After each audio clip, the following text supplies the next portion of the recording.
पे स्ट्रक्चर है pollen grain का। पोलन ग्रेन जो है ना वो आपके पास फर्स्ट सेल होता है मेल गेमिटोफाइट का। ये आपके पास एलिप्टिकल शेप का होता है, यूनिन्यूक्लिएट होता है, यानी इसमें सिंगल न्यूक्लियस होता है, ठीक है। और उस सिंगल न्यूक्लियस को आपको 2 वॉल्स ने इसको कवर किया होता है। जो आउटर वॉल होती है वो इसकी थिक होती है, जिसको हम एक्साइन कहते हैं, और इनर वॉल जो होती है वो आपके पास थिन होती है, ठीक है, जिसको हम इंटाइन कहते हैं। आउटर को एक्साइन और इनर को इंटाइन कहते हैं। ये आपके पास नज़र आ रहा है आपको पोलन ग्रेन, ठीक है। ये माइक्रोस्पोर है, उसके अंदर आपको नज़र आ रहा है न्यूक्लियस है, आउटर आपके पास एक्साइन लेयर है और अंदर वाली इंटाइन लेयर है, ठीक है। फीमेल स्ट्रोबलस की बात करते हैं, जिसको ओव्यूलेट स्ट्रोबलस भी कहते हैं, ठीक है। ये आपके पास अराइज होता है वही हर नोड से एक्सोस्केल की, ठीक है। जो फीमेल स्ट्रोबलस है वो इलिप्टिकल शेप का होता है, यानी जैसे मैंने पीछे आपको अभी शेप दिखाई है ना, बिल्कुल वैसी शेप होती है, ठीक है। और इसमें जो ना आपके पास ये उसके जो आपका जो मेल स्ट्रोबलस था ना, बिल्कुल उसी की तरह का कंपाउंड स्ट्रक्चर बनाता है। लेकिन इसमें जो एक्सेस होती हैं वो शॉर्ट एक्सेस होती हैं, जो कि आपके पास 3 से 4 पेयर ऑफ ब्रैकेट्स के साथ अटैच्ड होती हैं। अगर हम इसकी एक स्पीशी है ई अमेरिकाना, उसकी अगर हम देखें तो उसकी जो ब्रैकेट्स होती हैं वो स्वोलन होती हैं और जूसी होती हैं, ठीक है। और जितने भी आपके इसके पेयर्स होते हैं ब्रैकेट के वो स्टीराइल होते हैं, ठीक है, एक्सेप्ट सिर्फ सबसे जो ऊपर वाली होती है उसमें आपके पास ओव्यूल प्रेजेंट होता है, बाकी जितने भी हैं वो आपके पास स्टीराइल होती है, ठीक है। यहाँ पे आपको नज़र आ रहा होगा ये फीमेल स्ट्रोबलाई है, नोड है, ये फीमेल फ्लावर है, ठीक है, जो आपको ये वाला नज़र आ रहा है। ये इसमें नीचे लोअर पे आपके पास ब्रैकेट है। ब्रैकेट इसकी सिर्फ जो आउटर वाली जो 2 होती हैं वो आपके पास फर्टाइल होती हैं, बाकी सारी की सारी स्टीराइल होती हैं। और मेल वाले में आपने देखा होगा कि उसकी सिर्फ लोअर जो थी वो आपके पास स्टीराइल थी, बाकी सारी की सारी फर्टाइल थी। जो इसका फीमेल फ्लावर है वो शॉर्ट स्टॉक्ड होता है, ठीक है, उसमें ओव्यूल होता है, जिसको माइक्रोस्पोरेंजियम कहते हैं। स्ट्रक्चर देखिए अगर हम माइक्रोस्पोरेंजियम का, तो इसका जो लॉन्गिट्यूडल सेक्शन है उसमें आपके पास ओव्यूल होता है, ठीक है, जिसमें आपके पास पैरेन्काइमा मैस प्रेजेंट होता है उसके सेंटर में, जिसको हम न्यूक्लियस भी कहते हैं, ठीक है। न्यूक्लियस जो है ना वो आपके पास दो लेयर्ड एनवेलप से जो ना जो लेयर्ड है सेल्स होते हैं, 2 लेयर्ड सेल्स, जिसको आप एनवेलप कहते हैं, ठीक है, उसने उसको सराउंड किया होता है, और जिसको हम आउटर और इनर इंटेग्यूमेंट कहते हैं। यानी जो लेयर्स थी उनको आपने ये नेम दिया, ठीक है। और ये जो एनवेलप है ये 4 सेगमेंट से बना होता है, ठीक है, और आपके पास रिसीव करता है 4 बंडल्स, ठीक है, जिसमें आपके पास इनर 1 होता है वो 2 सेगमेंट बनाता है और रिसीव करता है 2 बंडल्स। अच्छा, जो लोअर हाफ है इनर एनवेलप का वो फ्यूज़ हो जाता है और आपके पास न्यूक्लियस बना लेता है। जो कि आपके पास ऊपर वाला हाफ है वो फ्री रहता है, ठीक है, और इसने आगे जाके माइक्रोपाइल ट्यूब बनानी होती है। जब आपके पास पोलिनेशन होती है तो आपको पता है कि जो माइक्रोपाइल ट्यूब है वो चैम्बर डेवलप करता है, और वहाँ से आपके पास क्या होता है पोलन ग्रेन एंटर होता है और उसने आगे सारा जर्मिनेशन का जो प्रोसेस है वो करना होता है। ये आपके पास नज़र आ रहा होगा ओव्यूल का जो क्रॉस सेक्शन है। इनर इंटेग्यूमेंट नज़र आ रही है, माइक्रोपाइल है, आउटर इंटेग्यूमेंट है, इनर वाली ने आपने देखा है ऊपर ट्यूब बना के वो ऊपर लेके गया हुआ है, ठीक है। इधर से आपके पास जो है ना मेल पार्ट जो है वो जो मेल माइक्रोस्पोर है वो इंटर होगा और यहाँ तक आर्जिगोनियम तक आएगा, ठीक है। यहाँ पर आपके पास वो पहुँच के उसने क्या करना है फर्टिलाइजेशन का प्रोसीजर करना है।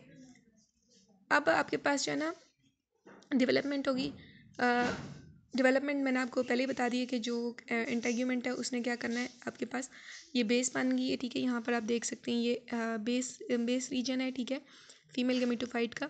और ये आपके पास स्टोरेज रीजन है जहाँ पे स्टोर्ड हुआ हुआ है मटेरियल, यानी इसको मटेरियल भी तो चाहिए ना नरिशमेंट के लिए, यानी उसकी जो ग्रोथ है वो फिर नहीं होगी, ठीक है। ये आर्चिगोनी है और ये इस तरह प्रोवाइड करता है एक जिसको आप कैसे पैसेज प्रोवाइड करता है, ठीक है। और ये फिर आपके पास ये जो लेयर्स थी, ठीक है, ये जो हाइपोडर्मल लेयर्स थी वो फ्यूज़ हुई थी और उन्होंने आपके पास न्यूक्लियस बना लिया था। तो ये कुछ चीज़ें थी। हम बात करते हैं पोलिनेशन की। पोलिनेशन इसकी होती है एनोमोफिलस, क्योंकि मैंने पहले बताया था ये सिसाइल होते हैं, मूव ऑन नहीं कर सकते, तो मतलब इनको कोई ना कोई आउटर सोर्स चाहिए जो इनको मूवमेंट में हेल्प करे, तो वो आपके पास विंड होगा, ठीक है। तो विंड क्या करता है फीमेल स्ट्रोबलस से आपके पास जो है ना विंड जब चलती है तो आपके पास जो पोलन ग्रेन है वो फीमेल स्ट्रोबलस पे आते हैं, वहाँ जाके वो न्यूक्लियस सीक्रेट कर देते हैं और आपके पास माइक्रोपाइल कनाल में जाते हैं, वहाँ से पोलिनेशन ड्रॉप बनता है और वो जो पोलिनेशन ड्रॉप है, ठीक है, वो सक्ट हो जाता है इनसाइड द फीमेल पार्ट और वहाँ जाके वो पोलन ट्यूब में जाके चैम्बर में जाके वो फर्टिलाइजेशन हो जाती है। फर्टिलाइजेशन हर 10 घंटे के बाद जो है ना फर्टिलाइजेशन हो रही होती है इसमें, और तकरीबन इसमें वही 4 न्यूक्लियर बनते हैं सेल्स के, एक स्टॉक न्यूक्लियस होता है, एक आपके पास ट्यूब न्यूक्लियस होता है, जो कि रिप्रेजेंट करते पेनिट्रेट कर जाते हैं नेक कैनाल सेट में, आर्चिगोनियम में जाते हैं, वहाँ जाके डिस्चार्ज होता था और जो है ना आपके जो एग है उसके साथ फ्यूज़ कर जाता है और आपके पास एक 2x जाइगोट की फॉर्मेशन हो जाती है। ये आपके पास स्ट्रक्चर है जिसमें आप देख सकते हैं फर्स्ट मेल न्यूक्लियस बन रहा है, एग न्यूक्लियस है, ठीक है, सेकंड मेल न्यूक्लियस। ये आपके पास जो डिफरेंट स्ट्रक्चर है एफ्टा के वो नज़र आ रहे हैं आपको। इसमें एक एम्ब्रियोजेनी का प्रोसीजर होता है, ठीक है, जब मोर देन वन आर्चिगोनियम जो है वो फर्टिलाइज होता है और आपके पास जो है ना वो मैंने पहले भी आपको बताया था ये प्रोसीजर, ठीक है। इसमें क्या होता है कि आपके पास 8 न्यूक्लियस बन रहे हैं और वो इरेगुलरली डिस्ट्रीब्यूट हो जाते हैं आपके आर्चिगोनियम में, ठीक है। और ये आपके पास जब जो लेटर वॉल फॉर्मेशन होती है यानी उससे पहले आपकी फर्टिलाइजेशन पहले जो आपके पास वॉल फॉर्मेशन होती है उसको हम बोलते हैं प्रो एम्ब्रियो, ठीक है। और ये आपके पास इंडिपेंडेंट एम्ब्रियो बनाने में आगे हेल्प करता है। अब आपके पास जो लॉन्गिट्यूडनल सेक्शन है अगर हम उसको देखें सीड को, तो ये इसके पास डाइकोटिलेडनस एम्ब्रियो है सेंटर में और एम्ब्रियो जो है वो आपके पास ये चीज़ मैं इसको यहाँ से आपको बताती हूँ, ठीक है। यहाँ पर ये आपके पास क्या है, कॉटिलेडन है, इसके अंदर आपके पास क्या है, एम्ब्रियो प्रेजेंट है, ठीक है। और आउटर इंटेग्यूमेंट है, ब्रैकेट्स आपको साइड में नज़र आ रही है, न्यूक्लियस नज़र आ रहा है और ये वाली इनर इंटेग्यूमेंट है, ठीक है।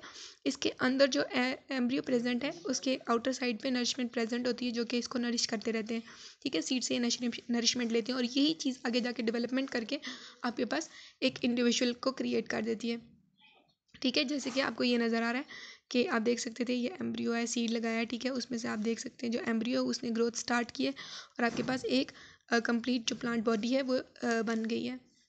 इकोनॉमिक इंपॉर्टेंस देखते हैं, इससे हम एल्कलॉइड मिलते हैं, ठीक है, एल्कलॉइड मिलते हैं जिसको हम यूज़ करते हैं प्रिपरेशन ऑफ मेडिसिन में, जैसे कि एस्थमा, ब्रोंकाइटिस, कफ, कोल्ड, नेजल डिसऑर्डर्स, है फीवर और किडनी डिसऑर्डर को हम ट्रीट करते हैं। उसके अलावा इसके जो स्टेम और रूट्स हैं, ठीक है, उसकी जो सेवरल स्पीशीज़ हैं उनको कर्लिंग्स, साइफिलिस और जो रियोमेटाइडिज्म है यानी जो आपके जोड़ों का जो दर्द होता है, ठीक है, उसके लिए यूज़ किया जाता है। एफ्ट्रा गार्डियाना को यूज़ किया जाता है टिंचर के लिए, ठीक है, जो कि कार्डिक और सर्कुलेटरी स्टिमुलेंट है।